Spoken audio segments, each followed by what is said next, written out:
Assalamu alaikum students, how are you?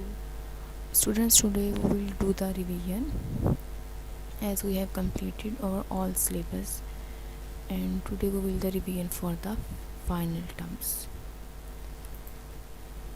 Today we will revise the unit number 5 environment and food chains.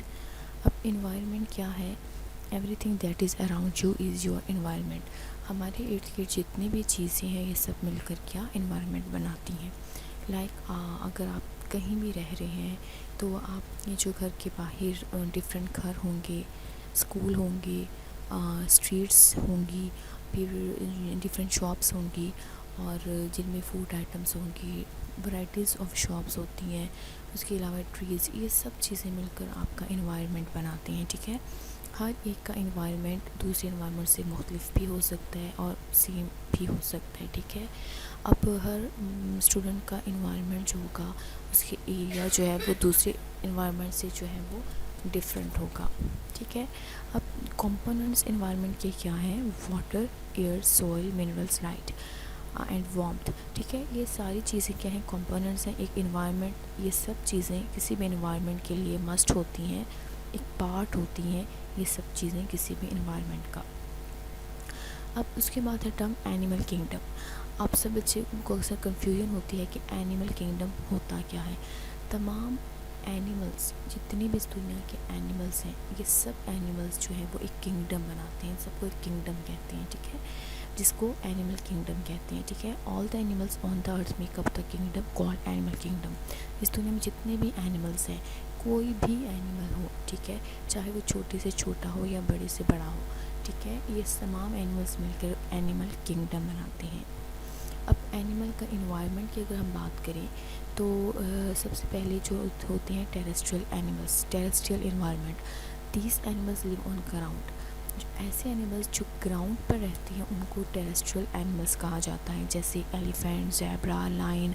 इसमें आप जो है dog, cat और varieties of animals जो भी land पर रहते हैं तो ग्राउंड पर रहते हैं तो उनको आप इसमें इंक्लूड कर सकते हैं. ठीक है, एलिफेंट, ज़ेब्रा, लाइन. ठीक है, these animals live on ground. Second होता है एर्बोरियल एनिमल्स. एर्बोरियल में जो होते हैं ऐसे एनिमल्स जो ज़्यादातर अपना टाइम जो है वो ट्रीज़ पे स्पेंड करते हैं, लेकिन ग्राउंड पर भी रहते हैं, लेकिन उनका ज़्यादातर टाइम जो है वो ट्रीज़ पर स्पेंड होता है, गुजरता है, जैसे गुलहरी, लिजर्ड, ऑपोसम. ठीक है, ये एनिमल्स ऐसे हैं जो ज़्यादातर वक्त जो है वो ट्रीज़ पर गुजारते हैं. उसके बाद aquatic animals, aqua mean water, ऐसे एनिमल्स जो पानी में रहते हैं. ठीक है, जैसे टर्टल, व्हेल, फिश, क्रैब्स. उसके बाद एरियल एनिमल्स, ऐसे एनिमल्स जो अपना ज़्यादातर वक्त हवा में गुजारते हैं, जैसे बर्ड्स एंड बैट्स. क्लियर. उसके बाद आपके पास एक टर्म आती है cold blooded animals and warm blooded animals. अब कोल्ड ब्लडेड एनिमल्स ऐसे एनिमल्स होते हैं जो डिपेंड करते हैं एनवायरनमेंट के टेम्परेचर पे कि टेम्परेचर कैसा है. अगर ज़्यादा एक्सट्रीम टेम्परेचर है, हाई टेम्परेचर है, तो वो उस टेम्परेचर में अपने आप को जो है वो हाइबरनेट या अपने घरों में रहते हैं, वो बाहर नहीं आते. ठीक है, तो ऐसे एनिमल्स जो होते हैं वो क्या करते हैं, डिपेंड करते हैं टेम्परेचर पे. Take the temperature of their surrounding. जैसे बाहर का टेम्परेचर है, उनके बॉडी का टेम्परेचर भी वो वैसा ही होगा.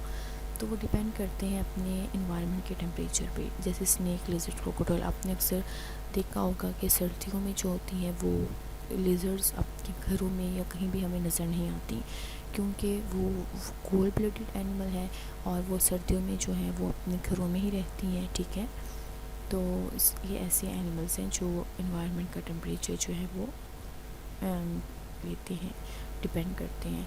और दूसरे होते हैं वार्म ब्लडेड एनिमल्स, मतलब ऐसे एनिमल्स जो अपना बॉडी टेम्परेचर जो है वो मेंटेन, किसी भी टेम्परेचर के साथ अपना बॉडी टेम्परेचर वो कांस्टेंट रखते हैं.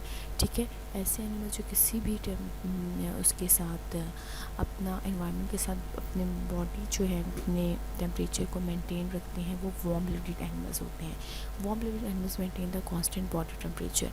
मतलब लाइक अगर गर्मी है तो भी वो मतलब उस एनवायरनमेंट में अपने आप को उस टेम्परेचर में अपने आप को एडजस्ट कर लेते हैं. सर्दी है फिर भी उनका बॉडी टेम्परेचर कांस्टेंट रहता है, जैसे ह्यूमन, मैमल, बर्ड्स. ठीक है, इनको फ़र्क नहीं पड़ता और ये जो है इनका बॉडी टेम्परेचर जो है वो कांस्टेंट रहता है. टेम्परेचर जैसे भी इन्वायरमेंट का होता है वैसा ही उनका बॉडी टेम्परेचर जो है वो बैलेंस हो जाता है, ठीक है। उसके बाद होती है food chain. The way in which living things are linked together by their food is called a food chain. मतलब जैसे एक फूड चेन एक पूरी चेन जैसे होती है कि एक चीज़ जो है वो अपना फूड उससे ले रही है, फिर वो थर्ड थिंग अपना फूड पहली चीज़ से ले रही है। इस तरह से मतलब एक दूसरे पे फूड के लिए डिपेंड करती हैं और वो एक दूसरे पे जो है वो एक चेन बनाती हैं। जैसे हेयर यू कैन सी सन, ठीक है। अब सन से जो है वो प्लांट्स को जो है वो एनर्जी लाइट मिल रही है, ठीक है।